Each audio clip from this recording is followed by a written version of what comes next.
Welcome to the 172nd episode of the So Video Games podcast, where we talk about any game at all, including new stuff, old stuff, and anything in between. If we are playing it, we will be talking about it. Today, we are recording on March 29th, 2020, and I have lost track of what microsode this is. It's one of the random microsodes. I am Brad Galloway. I'm the editor of GameCritics.com, and I'm here today. Today's kind of a crazy show, flying by the seat of our pants. With me, as always, Carlos Rodello, the man who loves woolen socks. How you doing, Carlos? Woolen socks are itchy, aren't they? Not if you get the nice ones. Oh, okay. I should go shock hunting. I should go shock hunting and sock hunting. Ugh, this is off to a great start. Getting off to our usual So Video Games start to shock the episode. socks. That's a Shark Tank idea. There you go. You got batteries in the back of the sock, and like when you walk, it shocks your feet. I don't know why you'd want that, but I'm sure someone would buy it. You know, improve the circulation. Might be good S&M purposes. Who knows? Or improve the circulation. Okay. Or improve the circulation. All right, folks. We are back with another one of our patented microsodes. We have a couple games to talk about each. We are going to be answering a listener question, which we've had on the back burner for quite a while. Apologies for that. But before we do that, Carlos, you've got a little housekeeping to do, little odds and ends, right? I do, but before we even get to the housekeeping... Oh, shit, even before that. I know, wait, we're not a microsode. This is a real full episode. Oh, is it? That was a microsode. I thought we were just going to go fast. Well, we are, but I'm confused now. Because we have like 3 or 4 games, right? I figured we would just talk about them briefly, but we can do we can do any sode you want. A real episode. Any sode is fine. We will just do a mid-sode. This is a mid-sode. mid-sode. Could be a quasi-sode. Yep. Could be a partial sode. Any of those sodes. I think it's a mid-sode. My housekeeping is Secret of Mana. Remember how I was saying I wanted to go back and play that? Yes. Because Trials of Mana is coming out very soon, and I really do like that. Talked about that like 2 episodes ago. We sure did. And guess what? Dawg. Never mind. Can't go home again, huh? You can't go home again. That game is not good. Like the remake, the remake helps. It really tries. But the way that they remade it, the playability in general is just so painful. Like I heard you in my head going, Carlos, if you don't enjoy it, don't play it. So I'm glad I'm in there telling you that because, we're not infinite creatures, man. You got to maximize your lifespan. Oh, yeah. Especially right now. Absolutely. So I was like, forget that game.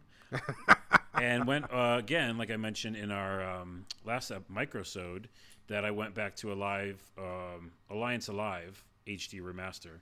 Oh, right. Yes. That's on the Switch, correct? Yes. Yeah? No, not on the Switch. On the PS4. PS4. Okay. Yeah. And man, oh man, that is fun, and I'm just flying through it. Interesting, fun tidbit there. When you like are just leveled up and you don't need to like really deal with watching all the animations of a battle, they have a fast forward button. Does any other RPG have that? Oh, lots of them do now. Really? Modern RPGs, yeah, it's pretty common. But I take issue with that because I feel like if you have to fast forward through that, then why are you doing it in the first place? That is a waste of time. That is bad design. Things should be interesting. Like, I don't watch a TV show and fast forward through half of it. I don't put on an album and fast forward through half of it. I mean, I might skip like one song, but I don't listen to like half the song. I listen to the whole song, Like, why would you want to fast forward through that stuff? It's just bad design. Filler. No, it makes sense. This is an old school RPG, and I feel like I need it because I want to get through the story. So I'm just happy that it's there. But you're right. Like, yeah, I'd like the battles being really interesting. That's why I like a lot of action RPGs. Well, let me say this. If you're playing a retro game, like let's say, for example, you're playing like a really old RPG, and you want to play it, and it's classic from 20 years ago, you can put a fast forward in because you're not going to send that whole game to be totally retooled from the ground up, right? So I guess if you want to like play a classic and you want to skip through the grinding, okay, that makes sense. But if it's like a brand new game these days, like you're developing it from scratch here in 2020, don't put in a fast forward. That means you're developing your game with a bunch of bullshit in it. Right, yeah. I totally agree. Right. Another real quick RPG news. I tried to pick up Tales of Berseria again because I remember trying that and really wanting to get into that world because there's that game and then Tales of Vesperia, which I think is a sequel. Man. I can't keep those straight. There's a ton of those games. Yeah. So anyways, I went back to that. There's no...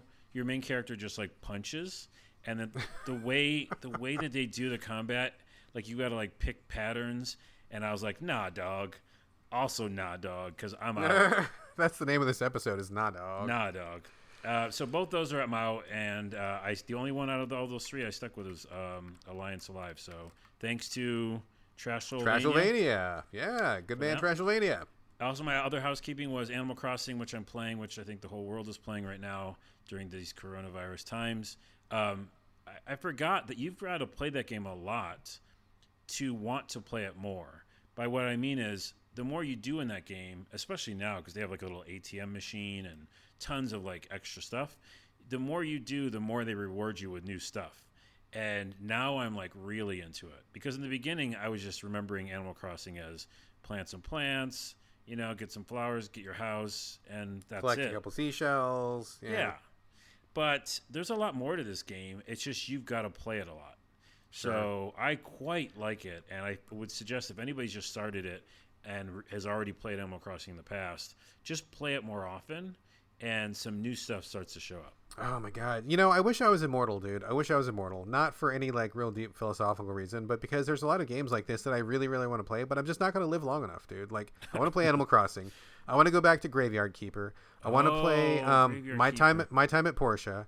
I want to go back and play Stardew Valley. And by the time that I finish even one of those, there's going to be like 2 more or 3 more that I'm going to want to get into. And these are all like really time intensive games. Like, you got to really focus on them. And I don't know about other people. I can't juggle multiple of those at the same time because I start getting confused. You forget what you're doing. There's a lot of tasks and everything. So I wish I was going to live forever, man, because I would just line these up and just knock them out one by one because I really want to get into them. But I'm a human being, and our time on Earth is, finite, and that you can only play so many. It's bumming me out, dude. What about if that thing they talk about is true, though? What thing? And we have, like, multiple lives, and we get reincarnated, then you'll come back and be able to play these games, but they'll just be old school games.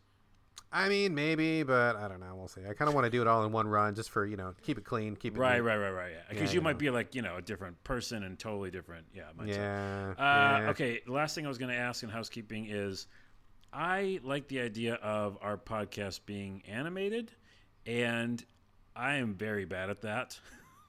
And animation? Yeah, I'm just not good. I can draw, but I can't animate.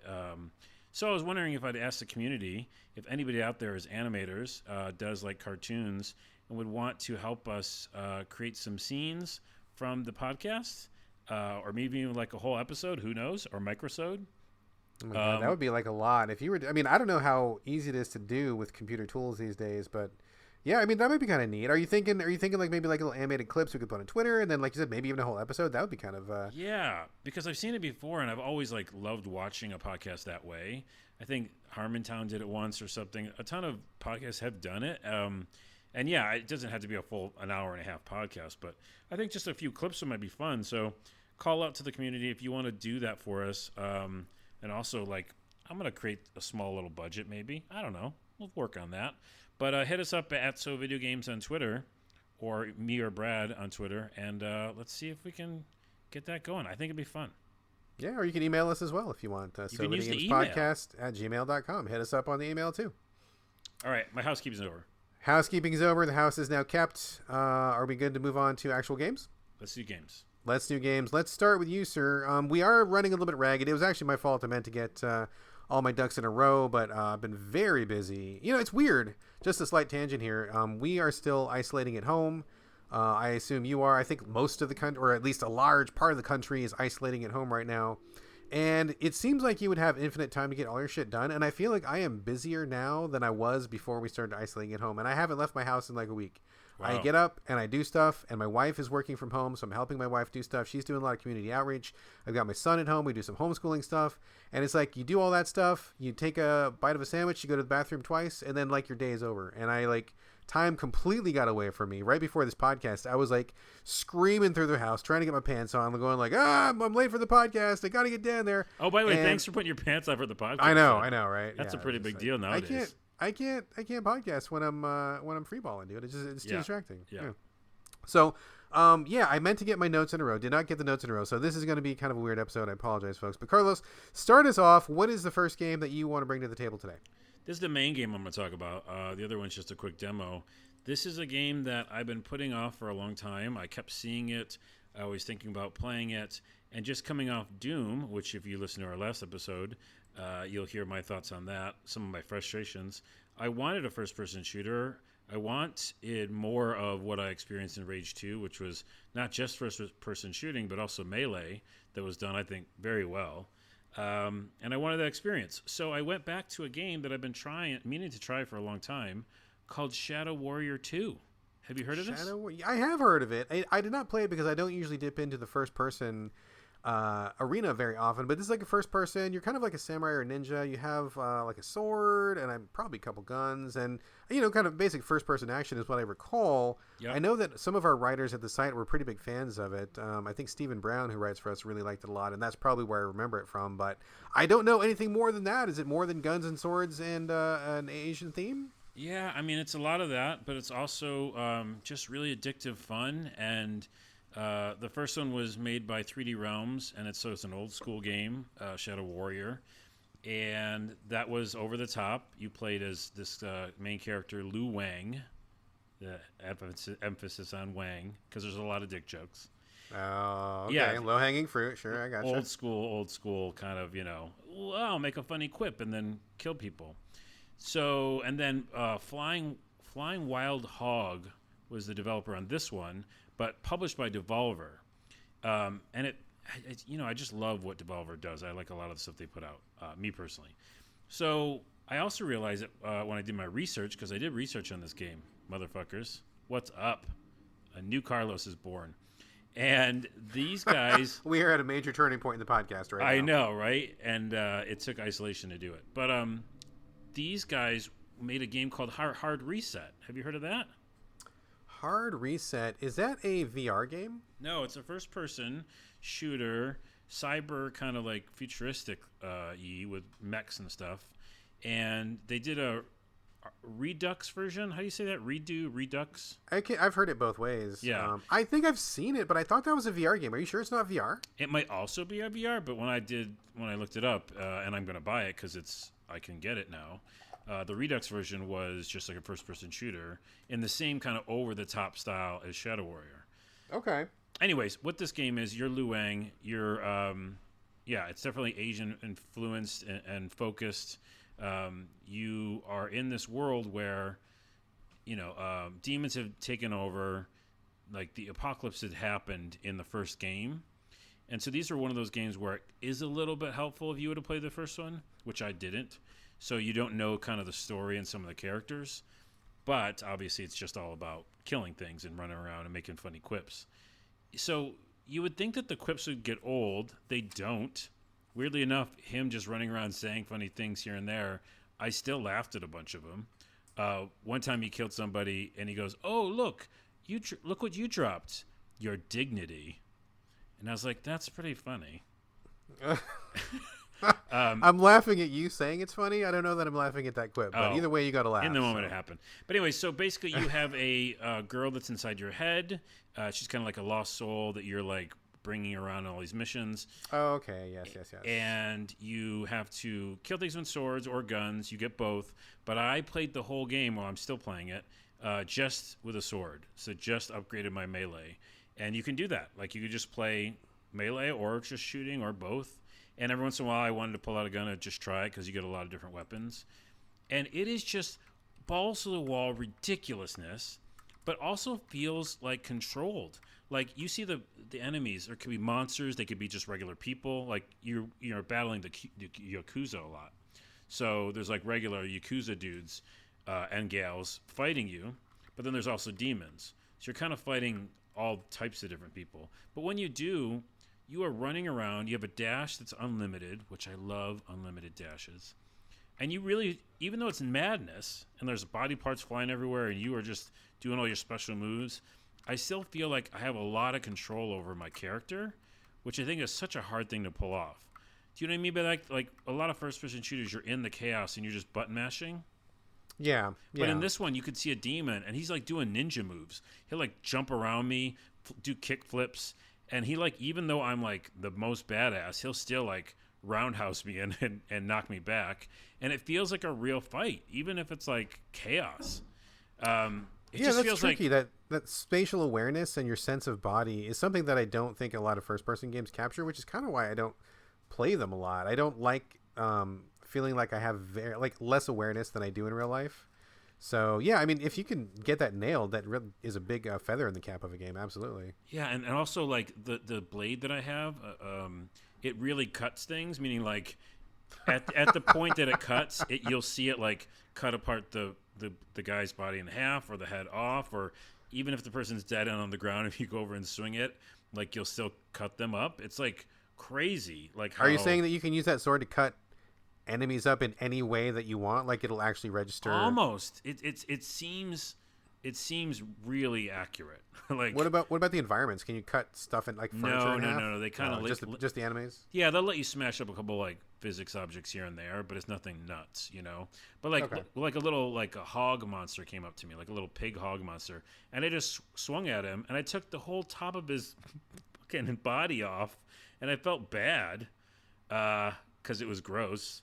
But it was so interestingly accurate. Anyways. Did you get like a +1 bacon to your inventory? Oh, yeah. I threw it in my knapsack and fried it up later. Cook it up later.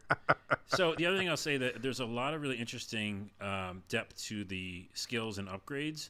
The skills you get are like these cards, and you can upgrade each card. So one card could be for a special move, or it could be that you get more experience, or whatever it is, more health items when people die. And it's a really interesting balance of not just a hit everything and I'm all powerful, but like actually how do you want to play the game? And then there's a ton of upgrades that you can put on your person or you can put into your weapon, and all that is like really fun. Like I kind of get nerdy over like managing upgrades in weapons. What other games do that? Like, you know, where you like have little slots in your weapons? I mean, that's a lot of games. There's a bunch of games that do that. I dig that a lot. So that's in there too. Yeah, I'll just say that this is one of my favorite games. Like, I think... Wow. Period. Like, it really... It hits all the things I want. Like, it's a Dishonored. It's a Dead Island.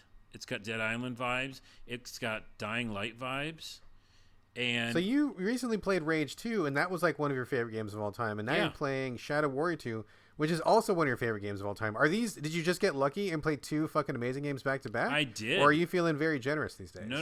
Because we'll talk about this at the end of the episode. What games made us, which is a teaser for that.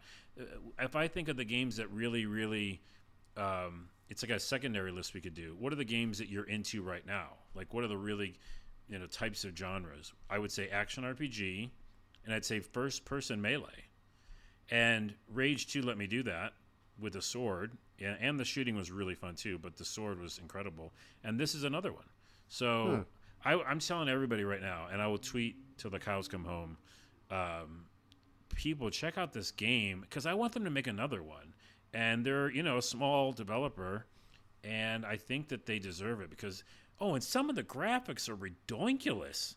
Like, it looked like I was playing Cyberpunk 2077 a couple times. This game is a couple years old, if memory serves. At least 2 or 3 years old, if not older, right? Yeah, it is. It's like 2018 or something, or maybe, But it doesn't even matter. It's so fun. And, I just want to tell people about it because I love it. All right, there we go. That is a very, very strong recommendation from Carlos for Shadow Warrior 2. All right, I check it out, and I'm guessing it's probably real cheap these days since it's been around for a couple years. Oh, you know what? I did all that research and had all those notes. Don't know how much it is. Yeah, that's fine. Whatever. Games go on sale. I'm sure it's on all the consoles. I'm sure it's probably real cheap these days. So check it out. Oh, sounds like what? One more thing. The photo mode in this, they have a photo mode. It's like true free cam, so you can like just go anywhere, like through walls and stuff. Those are really fun. Those I love fun. that. Yeah, those are good. Okay. Anyways, that game is rad. Shadow Warrior 2 is rad. It is. Definitive answer. So last episode, I talked a little bit. I gave a brief shout out to the DLC for Control, which is called The Foundation. I actually completed that and posted a full text review. I'm just going to talk about it just for a minute here. So for people who like Control, and I believe that both of us are people who like Control, correct? Yep, except that ending. Fuck that ending, but yes. Except that ending. So yeah, this is more Control. Like, I think my biggest takeaway, my biggest nutshell is that it's more Control. Like, it's not going to win you over if you didn't like Control. It's not going to do anything radically different than what you saw in the main campaign. But if you want more Control, and I kind of did. Like, by the time I wrapped credits and did all of the side quests, I still kind of wanted to play it more, but there just wasn't anything else to do. And so I'm like, well, I guess I'm done. But, more Control is welcome. So basically, this DLC is about maybe 4 to 6 hours long, give or take. Depends on how long you want to play, how much time you want to put in. If you do all of the quests, I think there's 4 quests altogether. Some of them are a little bit better than others. But it's about 4 to 6 hours, give or take. And the story, I'm not going to spoil anything, but basically people who played the main campaign of Control might remember that one of the characters, her name was Helen Marshall. She was like the head of operations, kind of a tough gal, security officer. She disappears like about halfway through the campaign, and your main character is often like, where's Helen? What happened to Helen? Where'd Helen go? This is where she went. She went to this DLC. So you will find out what happened to Helen Marshall. You will go to a brand new area of the oldest house, which is the level, the world that you're in Control. You go down to the basement, or actually more specifically, the Foundation, which is why they call it that. It's not a foundation as in an organization. It is like the foundation of the house. So you go down there, you find out what's going down because something is wrong. You shoot a lot of dudes. There's a new enemy type. You get a couple new powers, which one of them I think is really useful, where you're able to put a shield around yourself. And you could do that before, but the difference this time is that you can actually dash forward with the shield on, so it kind of becomes a battering ram. Oh, that's cool. Pretty useful. I was pretty useful with that, and I did not actually use the shield very much in the main campaign, but adding dash to it really helps a lot. The other powers you get, I think, are not going to be so useful once you get done with that DLC. You can make crystals grow, or you can destroy crystals. Doesn't sound too impressive, but when you're down there in the basement area, there are lots of like structures that you can destroy that are made of crystals. There's lots of platforming you do where you need to make crystals grow out of a wall or out of a ceiling or something. And like you make those grow, and then you can use them to grab onto or jump onto, whatever, and you can keep going. So it's pretty cool to do it down there, but you can't just do it anywhere. There's like little hot spots in the environment, which is admittedly not as cool. It'd be really neat if you could do it on any surface. That would be pretty powerful, but instead you have to kind of look for like little highlighted areas, and then when you see one, you're like, oh, I can use my new power for this. It's fine. It's fine when you're doing it, but just know as soon as the DLC is over, it's not going to be useful anywhere else in the game, which is kind of a bummer. But it's okay. I finished it. I enjoyed it. Had a good time, but it's not anything radically different. It's not anything that's, a big left turn. It's basically just more control. So if you wanted more control, like I did, it's good because you will get exactly more control. If you were tired of it, or you wanted something different, or you're waiting for major story revelations, or you want totally something new, this is not that. I will say one little final note. There is a level in the main campaign. I think you and I discussed it. The ashtray maze. Did we talk about that? Oh yeah, Carlos? I love that fucking thing. The ashtray maze is definitely a high point of the campaign and Control. I'm not going to talk about it because if you've seen it, you know what I'm talking about.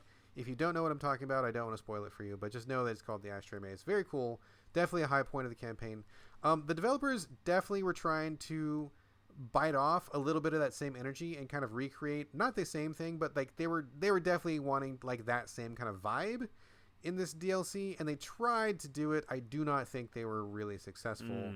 I can't get into too much detail, but I will say that particular section is too long. It is too hard, and the checkpointing is crap. So I tried it a couple times. Not more of that crap. Yeah, the checkpointing is real bad when you try to do that mission. I believe it's called Jesse Faden starring in Swift Platform. Swift Platform. It's one of those missions that they want you to be talking about it and to be excited by it, but it doesn't quite work, which is kind of a bummer because I really thought it started out pretty cool, but it was just fucking irritating. Oh boy. Kind of a down note, but otherwise good stuff. You want more control, the Foundation is more control. It's good. It's a new area, a couple new powers, more time with Jesse Faden. There you go. That's all there is to say about it. It's more control. It doesn't sound like a glowing review though. It really sounds like I guess you could. I guess I don't want to damn it with faint praise, but I guess I am, because if I didn't play this, I would have been fine. Yeah. But I enjoyed what I played, so I liked it. But it's not like I didn't get a deeper understanding of the game. I didn't get any big revelations. It wasn't even really that different. But at the same time, it's like someone gives you a piece of cheesecake, right? And you're like, man, this is real good cheesecake. This is real good. I like this. And then they give you a second piece of cheesecake, and you're like, I don't have to eat this, but I like it, and it's going to taste good, and I want to eat it. But if I don't eat it, it's also fine. You've already had the good experience. No one needs to double up on cheesecake, right? So But if they would have given you like a slice of chocolate cake or something, Yeah, you'd been like, ooh, that's different. And I'm also still hungry. And this is great.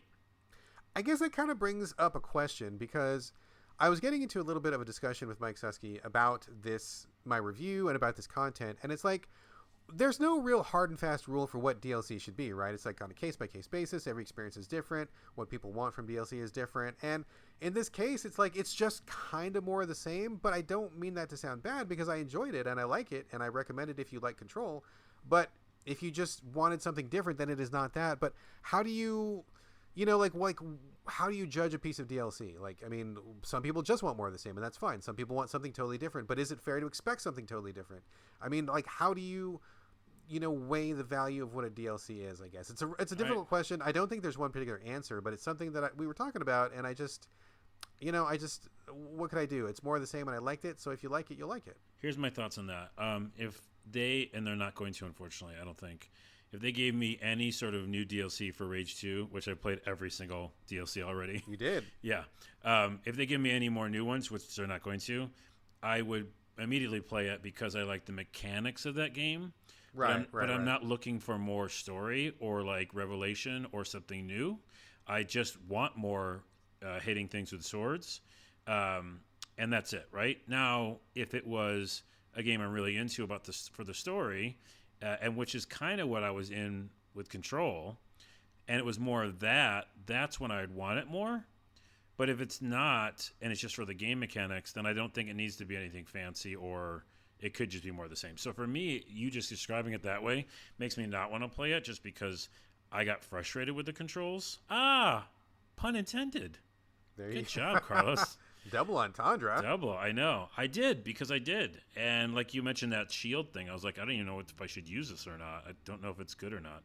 So there was just things, like I don't want to fuss with that, especially checkpoints and all that stuff. Like, I don't want more of that.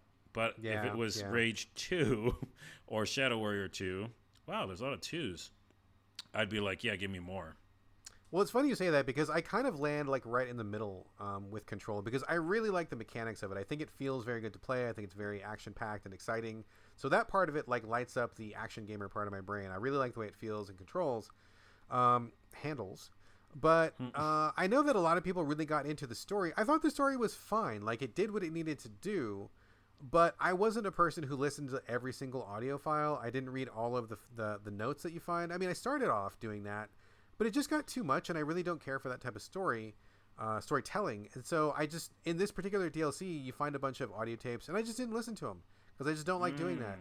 I didn't read the files, so I just played it for the mechanics of it. And from that perspective, I thought it was fine. But I guess if you are a person who really read all the files and listened to all the tapes, and you really want to know more about that stuff, I mean, maybe it would be worth it even more for you guys because they do talk about the origins of the oldest house and about the little energy cubes that you find.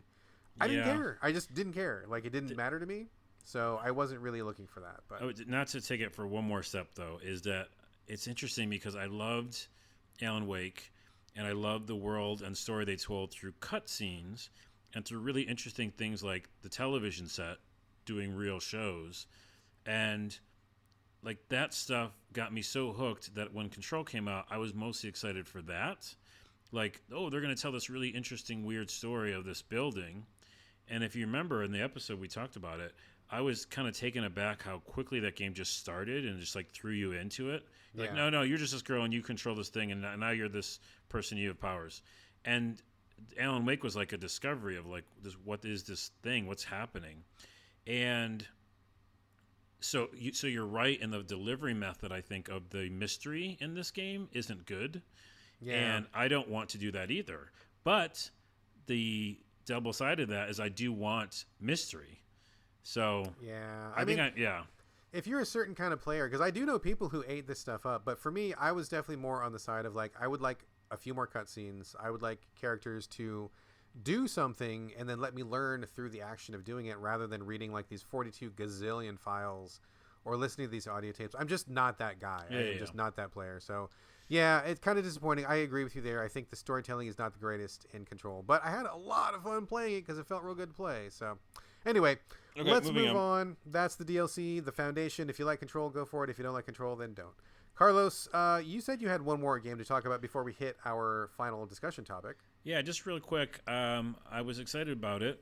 Bravely Default 2 demo came out on Switch. Oh, that's right. And I had so many friends play the first one, and I didn't have a device, or was it 3DS, I think, at the time. So I missed it, and I was really interested in trying it. So I thought I'd just pick it up, play it. This will be a similar to, you've heard in previous episodes, Brad talks about a Switch game, says garbage, and then that's it, and it's over. It might be similar because I couldn't play this demo because of one big thing that you and I always talk about. Guess what it is? I don't know. I mean, I was going to say really poor controls, but I don't know if that's callback. No, it's the small text thing. Oh, shit, really? But watch this. Not only is the text weirdly small, again, unless you have a Switch and you're playing on your television, which don't plan on that, right? But the actual map, after they show the cutscenes, you're talking to the characters, I'm kind of interested. The actual screen, your overworld map, the thing that you're looking at, not the overworld map, the town map, when you run around a town in an RPG, that map. Your character's so fucking small that I can't even see where he's going if this thing that I'm trying to talk to is an NPC or a basket. I can't make it out, dude. I was like, bro, really? I can't see where I'm going. He's like a miniature character, and if the whole game's like that, no thank you. So I literally turned it off, and I don't do that. I didn't even get combat because I was like, if this comes out this way, I'm never going to play it. I don't even care about the combat. You can't see the character. It's funny you say that, dude, because I've noticed that becoming more and more of a problem, and I don't know if it's because people are not taking the handheld mode of the Switch into account when they're developing or something, but there's been more than a couple games lately where the graphics are so small on the Switch, and the Switch has a nice big roomy screen. There's plenty of games that look great on that screen. Oh yeah, because that can't even be the reason, because I played tons of RPGs on exactly. Yeah, there's tons that fit real fine, but it's like a thing you got to do. You can't just here, put this game on the Switch and you're done. You got to make sure it looks good and it fits really well, and I think it's weird. I'm just noticing more and more, but the thing is now that the Switch Lite is becoming a thing, people don't really have the option to go to your TV, so they gotta make sure it looks good on the handheld mode, and people are kind of falling down on that. Here's the thing, to even double down on it, even if it's on your TV, which I can't do because I have the Switch Lite, it's gotta be still fucked up, because here's what it is. Let me try to explain it. It's a lot of real estate. They're showing you a lot of the town, and your character's just small. So it doesn't even matter if it's on your TV. It's a poor decision. See what I'm saying? You're running around, and you're about the size of, let's say, if the whole screen is 100%, maybe you're 5%, or something teeny running around this big map. And then you can zoom out to see the full map. And I was like, fuck that. So I literally stopped it, and I will never pick it up, because if that's the way it is, I can't play it. Wow. That is surprising and disappointing, although becoming more of a problem. Who would have ever predicted that visibility and readability would have been one of the biggest problems facing the modern generation today? Who in the world would have ever thought that'd be a problem? Good Lord. It's the biggest problem facing gamers today, honestly. This is so fucking weird. Anyways, that's my kind of one of your reviews where you don't even finish the game, really, because you're so mad at it. Can't. Some games are that bad, and you got to call them like you see them. If it's that bad, why fluff it up? Just tell it like it is. I'm telling it like it is. All right, I got one more game to mention, then we're going to get into our topic, our long-awaited topic. But before that, I want to talk about a game that is wonderful. A very cool game that I'm very excited about, that I'm enjoying very much, and I want to spread the word, and I want everybody listening to this podcast to at least check it out and see if it's their thing. So we talked about Coffee Talk a while ago. Yep. And I like visual novels when they are not the lowest common denominator visual novel. I like it when people put a lot of effort into their visual novels, and I don't mean to sound elitist or anything. I'm not a snob, right? I'm not a graphics whore. I don't need all the bells and whistles, but a visual novel is the writing has to be real good. You got to put a lot of effort into the writing. Don't give me typos. Don't give me real cliche stuff. the graphics have to be at least really well designed and good looking. Like, it can't just be typical bland anime chick and you just look at that and there's nothing going on in the background. Like, it's boring, right? Like, you got to like jazz it up a little bit because this genre is pretty static. It's mostly about reading. You make a couple choices. Like, you got to like jazz it up somehow. Brad likes his graphics. I mean, I do. Video games. Video. It's right there in the name. It's in the title. You said that literally in the before. fucking title. It's in the title. Please do yeah. not forget the video with your game. So when a visual novel comes through and really takes the time to do this, I love it. I love the genre when they do it right. And this one does it right. It is Vampire the Masquerade, Coteries of New York. I Mouthful saw of it. the title. It is lovely. It is wonderful. Let me just say real quick, it's so weird because I looked at that and I remember you like visual novels and I was like, I should do a visual novel for the podcast because Brad keeps talking about them and I need to play more of them, and that's the one I was looking at. It is so good. It is so good so far. I have not finished it. I'm only maybe like I don't know, I'm estimating maybe a third of the way through it, but I really wanted to talk about it. So this is Vampire the Masquerade, based on White Wolf's tabletop RPG. Also, it got real popular with Jihad, the card game. Did you ever play Jihad when that came out in the 90s? No, I didn't. That was huge for a while. So anyway, it's based off, it's a licensed property. If you know the Vampire RPG, you'll know all about this. But basically, you start off this visual novel as a person who gets converted into a vampire, and then you get assimilated into vampire society. I'm not going to get into all the details because it's a pretty detailed thing. There's all different types of vampires. There's like a hidden vampire society. There's all sorts of rules and stuff. But basically, what makes this game great is, number one, the writing, I think, is real sharp. It's very current. It's very modern. Like, they talk about things that are happening today. They talk about like cell phones. They talk about people playing Fortnite. They talk about sex. They talk about drugs. And it's like, it's very modern. It's very mature. It's very current, which I really like a lot. It's also well done. All the characters have a really good flavor to them, and they're all very different. And also, there's lots of choices. I love a visual novel that has a lot of choice. And this has plenty of choices because once you get past the basic tutorial part, they give you like maybe 4 or 6 different vampires that you can go hang out with and build relationships with. And not just romantic. I mean, sometimes you're just friends. Sometimes you're enemies. Sometimes they just have something interesting to say. So it's not like it's not a dating sim. Like, you just talk to these vampires. And they're all different flavors. Like, one is kind of like partially quote unquote insane, although that's TBD. There's one that's kind of like an upper class kind of executive type. There's one who's like a real wild child sort of person. There's one who's like really deformed and like is wanting to be a detective. And there's all sorts of like really interesting characters to talk to. You decide who you hang out with. I think you can usually do either 1 or 2 characters a night. You got to go back to your house when the sun goes up, and that's how like little chapters are broken up. And it's really cool. Like, the writing is great. The choices are great. It makes you think a little bit. And like, after you make some choices, at the end of the discussion, your character will kind of not necessarily grade you, but they'll be like, oh, you know, you made a couple really good calls back there. I really approve of that. Or they'll be like, oh man, you fucked up. What are you doing? I don't want to hang out with you no more. And so they kind of like give you like that interpersonal feedback, which I think is really useful. And the graphics are great. Wonderful painterly art style.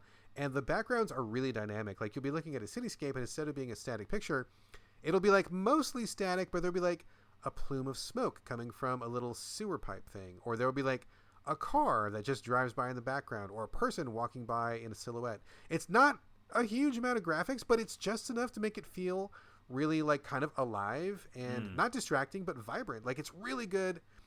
It's exactly the right amount of visual in a visual novel. I think they really got the graphics and sophistication perfectly spot on. So I love this game so far. I am like eating it up. It's my bedtime game, so I go to bed like a little bit early because I'm like, ooh, I want to play some more Vampire, see what's going on, and take my choices, talk to my fellow vampires, and it's really, really fascinating. I love this game so far. Do you think it's going to have multiple endings, or? Oh, definitely. You have, I think, 3 different characters to choose from for yourself.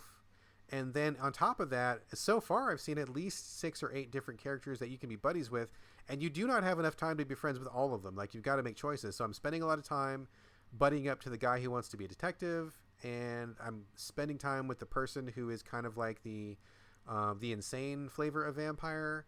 Most of my time with those 2, but that means there's like 4 or 6 other people that I've barely spent any time with. So right. I imagine if you go back and replay, you've got lots of stuff to go through. So cool. That'll be fun if I do it, and then we can compare endings. I wouldn't be surprised if you had a totally different experience. You pick a different character, talk to different people.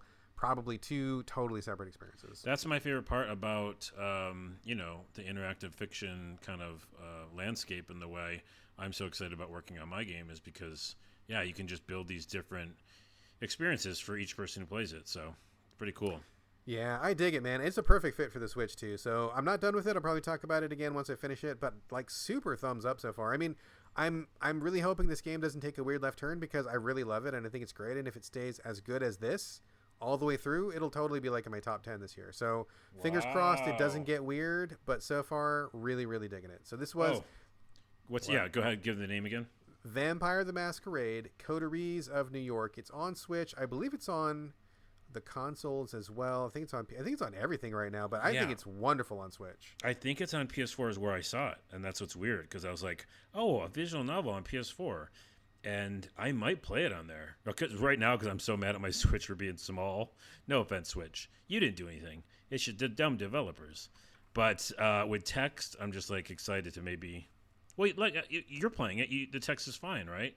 Totally fine. Super readable. You can adjust the text sizes. Also, you can go back to review text if you missed it. It's just right there. You push a button. You can go back and review everything they said. There's like a little in-game dictionary. It's super readable. It's no problem at all. Runs just fine. Looks just fine. All Perfect right. Switch game. I'm going to pick it up either way on one of those systems, and we'll talk about it again. Let's do it. Okay, so those are our games for this episode. Now, I have to give a brief apology to Superfan and the mailman with Calves of Steel, Joshua Jackson. He is a Superfan listener. He sent us in this question like a while ago. To be fair, I think he sent it in before the coronavirus outbreak, and I think we got kind of derailed by that. But I didn't forget. I wrote it down. We had it on the back burner, and I figured this was the week we should talk about it. So, Joshua Jackson, thank you for being a Superfan listener. Thank you for being our mailman with Calves of Steel. Thanks for sending this question. And apologies that it took us so long to get to answering this. But I feel like I got some real good answers, and I'm hoping you got some good answers too, Carlos. The question being, what 5 games defined you as a gamer? What games made you? So this is an interesting one. I wanted to think about it. I got some good topic to discuss. We're going to start with you though tonight, sir. I think the best way to do this is maybe just go through, maybe name a game, tell us what effect it had or why you chose it, and just kind of go down your list of 5. I'll do the other 5, and then we'll wrap it up. I have an asterisk, and then I have a runner-up. So you got like 5 plus 2 equals 7? Yeah, I'm sorry. No problem. Let's do it. Here's my asterisk. My asterisk before number 1. Okay. Yeah. Okay. My asterisk is way before anything. I played ColecoVision, which our younger viewers or listeners have no idea what that is, maybe, but it was one of the home consoles that actually showed that you could play like arcade-style graphics at home, because the processor at the time was actually really, really good, and Donkey Kong looked like Donkey Kong, really close. And so that was actually not a game, but a system that kind of showed me that I was really going to get into like playing video games at home. So that's an asterisk. Okay. Sounds good. And you had what was the other asterisk or other thing? The other one's just another runner-up, so I'll put that at the end. Okay, cool. Number 1. All right. Number one, first game that made, defined, influenced, shaped Carlos Rodella. The Ultima series. Okay, on PC? Yeah, it was Commodore 64 as well. Commodore 64 and PC. It actually made me start making video games. So I was so blown away that, a small team of people could make something so huge, like a world. And Ultima was, one of my first role-playing games ever. Way before, Legend of Zelda and all the other games that we'll talk about. It was this game that had an open world. And hey, what do I talk about all the time on the podcast? Open world. Open world. So this made me feel like anything was possible. Even though the graphics were simple, you kind of filled in the gaps, like a lot of things back then when you were younger. You saw something, but then you made it bigger than it actually was. And this series showed me that you could level up, and I was excited about that idea. And swords, early swords, right? Fighting monsters and worlds. And like literally, I think it's the first or second one, you can like go to the moon. Like you can literally like leave the planet. So yeah, to show the openness and expansiveness and role-playing games, Ultima. Excuse me. Oh my gosh. I know Ultima. It's a heavy-duty answer. I know. Well, I mean, that is a good answer, and that you... seems to have really had a lot of influence on you. Also, influence on me. I'm like choking up over here, but I know you were a little verklempt. I love that word. Thank you for bringing that up. That's the first time we've said it on this podcast. I think it's the first time you've been verklempt. Oh, there we go. All right, Carlos, number 2. Oh, I'm just doing all of them? Okay, we're not going... Yeah, go for it. Number 2 is Super Mario Brothers, and I'm taking a lot of leniency here. 1 and 2. Because 1 was, what? Platforming? That's a thing? You could run around left to right and kill enemies? What? I didn't even understand what that was in a real way. And that just blew me away because of the bricks and all these secrets. And again, for the first time ever, I'm thinking there's a million secrets in this game. There wasn't, but it felt like there might be. It felt like there was, for sure. Yeah, like it felt like any brick could have anything in it. You got to break all the bricks. You got to find out. You got to find out. And also that was when I learned about -1 world, which is where you can get your head stuck in a brick, go through the wall, and go to -1 world. And that's like a super crazy secret. And I was like, what are video games? What's going on with these? They're weird. And this from Japan, I don't understand it. And why am I a plumber? And why are there turtles? It was just weird as fuck. And then Super Mario Bros. 2 added to that because it was literally another world you could go to. Do you remember? Oh, yeah. Like that little alternate world. Yep. And both of those games really kind of like made me excited about weird shit in games and get into platforming. Excellent. Okay, good. Number 3. Number 3 I put as Bonk's Adventure. Ooh, Bonk's Adventure. One of my favorite systems, as everybody knows, is TurboGrafx. Bonk, I want to say, maybe got me into like action melee. Because there's no weapons. It's just his head. He just runs around and hits things with his head. And if you think about it, that's melee. Very basic melee. Very basic melee. It's just running and hitting things. And I love that mechanic of just running through the world with nothing, but just like hitting things. And it was endlessly fun. That game is still fucking fun. Find it on any platform. Play. It is great. It's a great fucking game. And you would turn into kind of a monster in a way. Like you get kind of crazy, and your own superpower would be like you're a little bit stronger. But yeah, it was another game that really got me into the idea of weird games, but also like a new mechanic. Like just running around and hit things with your head. New mechanics. Just like real life. I do it all the time still. And I have a headache. That's why I have headaches. Number 4? Number 4. Earthbound, baby. I was waiting for this to come up. I was waiting. That is, again, RPG. It's comedy, right? It added comedy and quirkiness that made you go, ooh, this is fun and interesting and weird, and not just like Save the Princess. And it also took place in present day. Remember how I love that? Yep. Modern setting, sure. I love modern setting now still. And it was just weird as fuck and good music. So, yeah, it influenced a lot of my kind of like want for modern day RPG and weird quirkiness. All right, and number 5. Number 5, and I have a runner-up, but number 5 is definitely Fallout 1. Original PC Fallout. Original PC Fallout, because it was 2 things. It was 1, my falling in love with post-apocalyptic, right? That was probably one of the first ones I played that I was like, oh, it's the end of the world, and we've got to be scrappy and a scavenger and figure it out.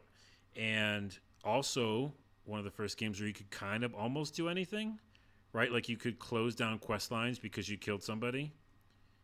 And I never played Fallout all the way through. I started it, but the version I had did not have controller support, and I really just cannot get on with mouse and keyboard controls. I keep waiting for somebody to port it to the Switch or something. I feel like there'd be a market for it, but nobody's ported it yet. That's really small, though. They might have to. Yeah. I think that's really hard to do. You know what you can do now? Now they just some of the original developers did Wasteland, and so the new Wasteland's coming out this year, Wasteland 3, I believe, and so that has a lot of the same vibe. But my point is, I liked it because I had never seen a game where the possibility, the freedom, possibilities, the choices. Right? Yeah.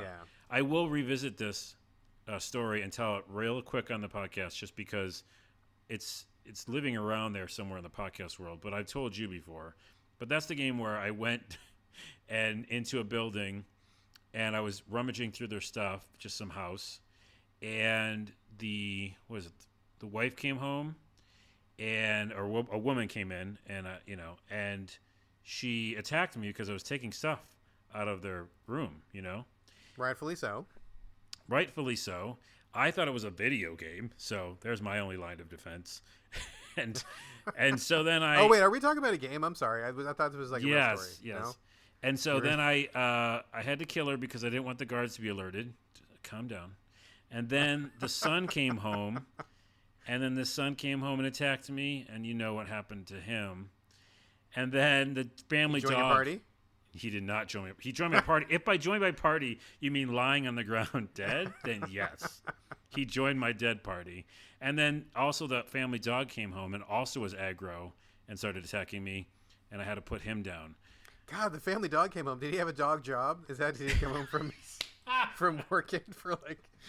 He was working everybody comes home at different times. He just wanted his snacks, and he did not get those snacks. But that was the kind of game where like, oh, there's consequences. You know what I mean? Yeah. Absolutely, it was so. absolutely. It just opened my mind, and that's why I'm still chasing that to this day. I'm chasing those kind of stories in games to this day. And my runner-up, Skyrim. Skyrim, why? Because I know it's later on, and it's not as formative. Because I don't forget when that came out, but it still was a while ago. That game also kind of showed me that what Fallout led is this kind of like, hey, anything's possible in a game, and these dynamic systems can be at play, and you don't know what's going to happen. Like you could like fall through the world, you could like clip through a tree. No, not the giant glitch. could punch you 14 miles into the sky. Anything, literally anything could happen. Maybe that, but now I'm not talking about the glitching.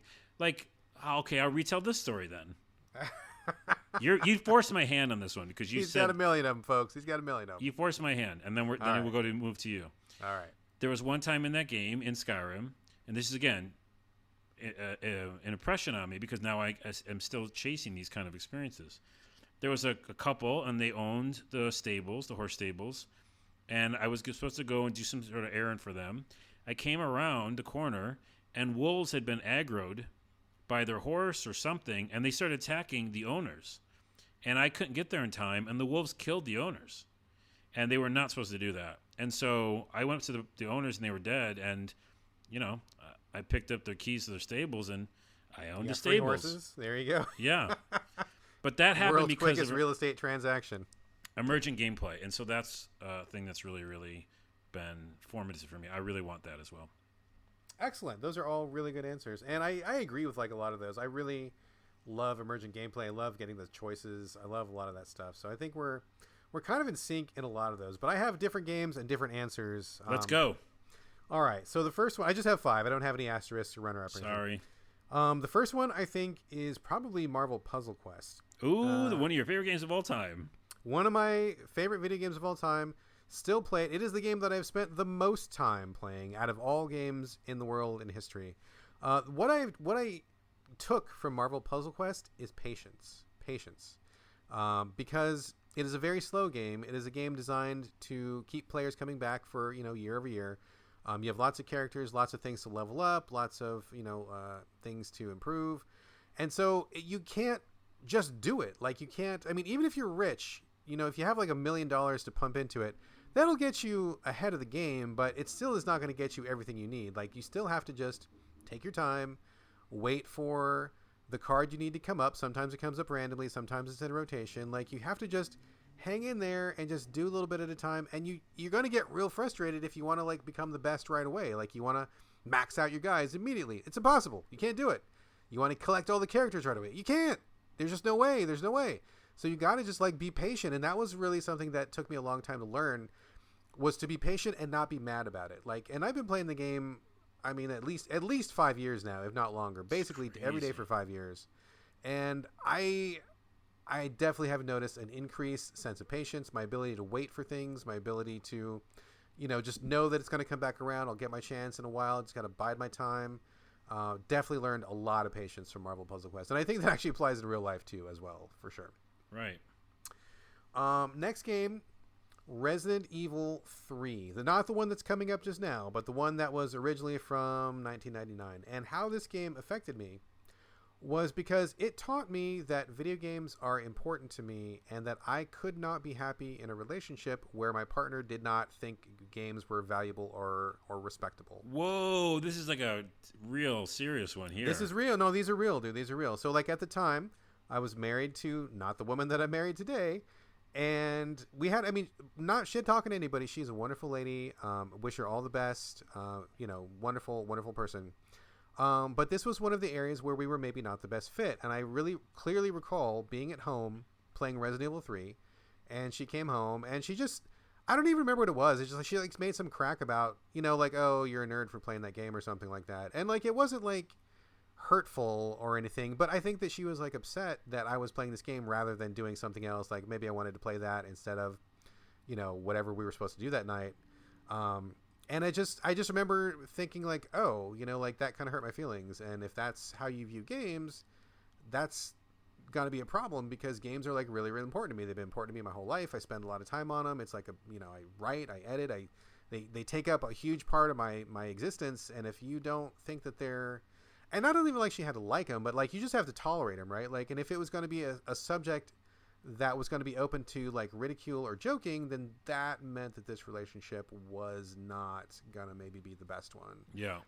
We eventually divorced, not just because of the video game thing, although that was a factor, but there were other issues as well. But that was the moment when I'm like, actually, I do need to be with someone who thinks video games are cool because that's really like a core part of who I am, and I don't think I could be happy any other way. So yeah, it showed you that it's a huge part of your life.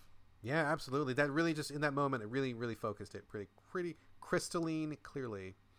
Another game, Cloning Clyde on Xbox Live Arcade. Have you ever played this or heard of it? No, I'm like puzzled.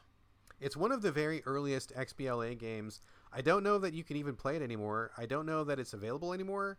It may have just disappeared down the rabbit hole of games just going away. But it was a very, very basic, very early platformer where your character could morph into different forms, and every level was like a 2D maze sort of a thing. The reason that this stuck out to me was because this was one of the very earliest games that my kids played.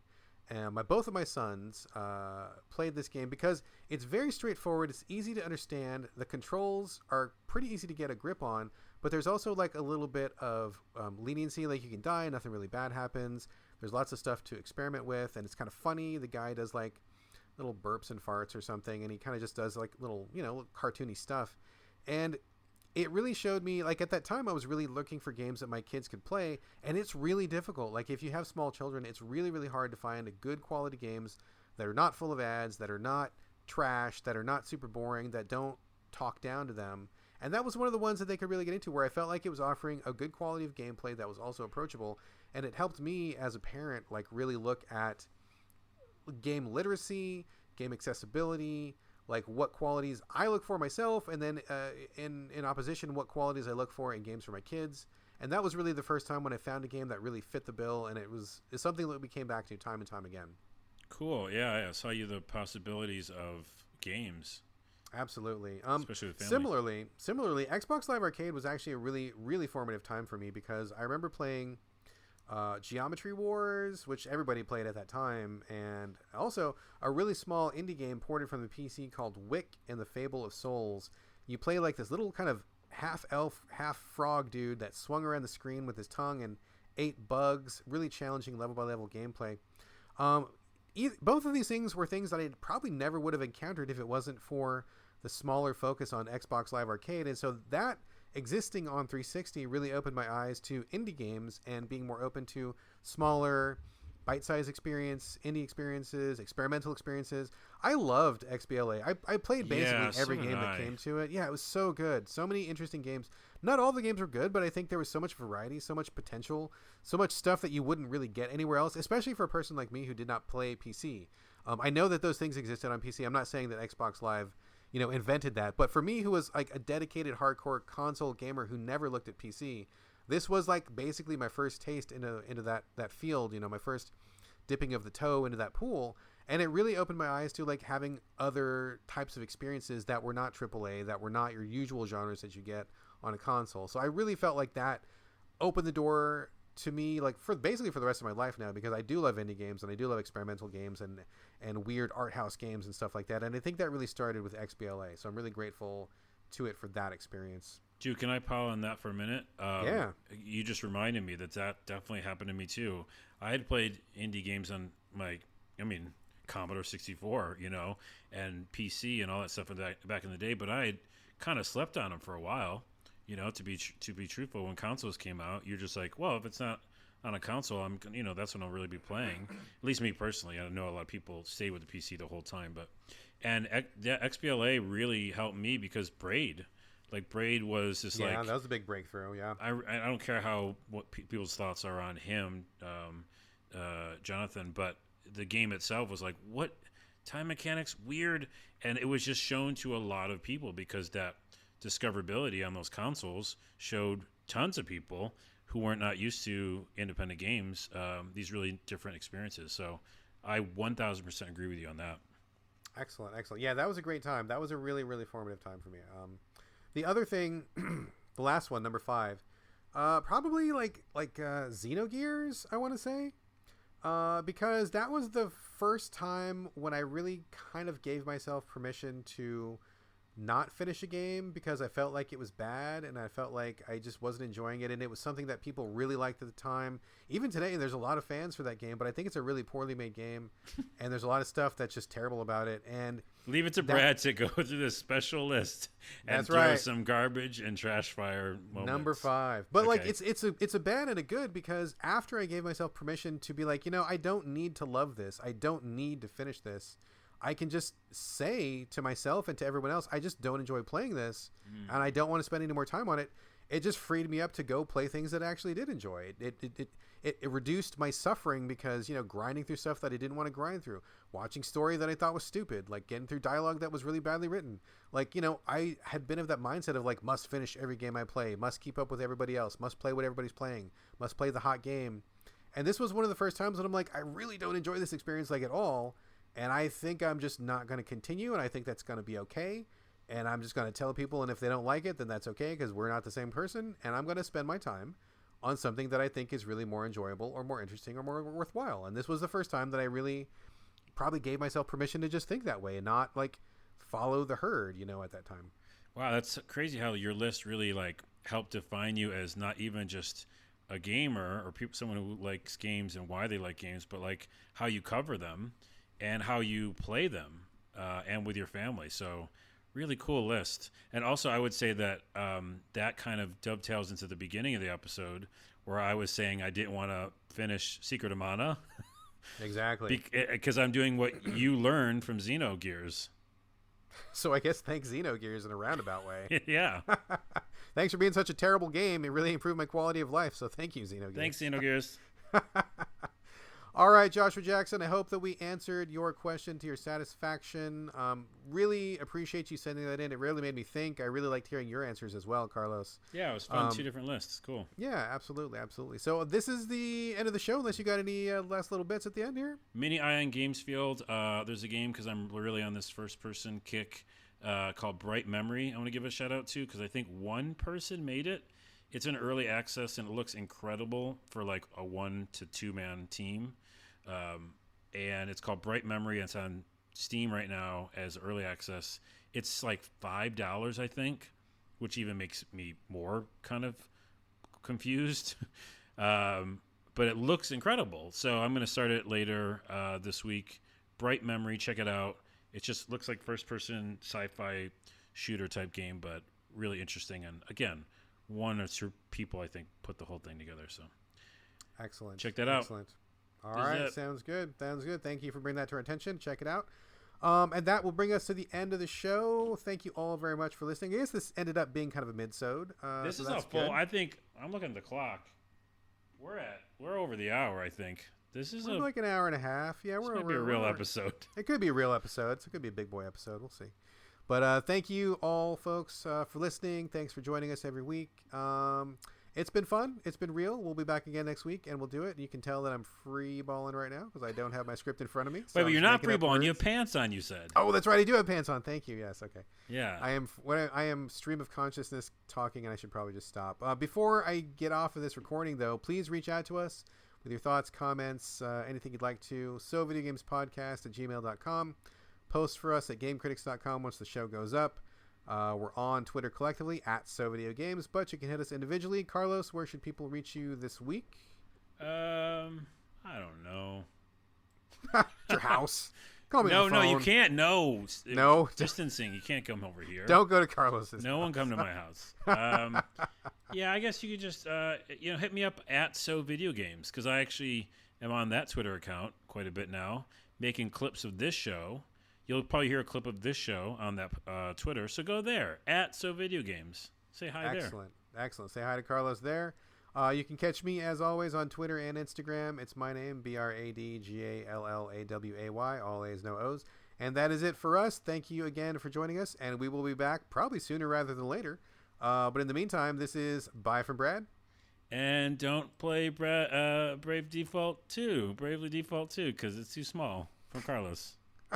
I can't remember the name of it. I thought they were going to say Brad Default 2. I thought it was Bradley Default. I am on default mode. I mean, do I have a special mode also? Because I'd like to activate that. Your default mode is freeballing, I guess. That's what I'm learning. The default mode my mama gave me. All right, we're out, folks.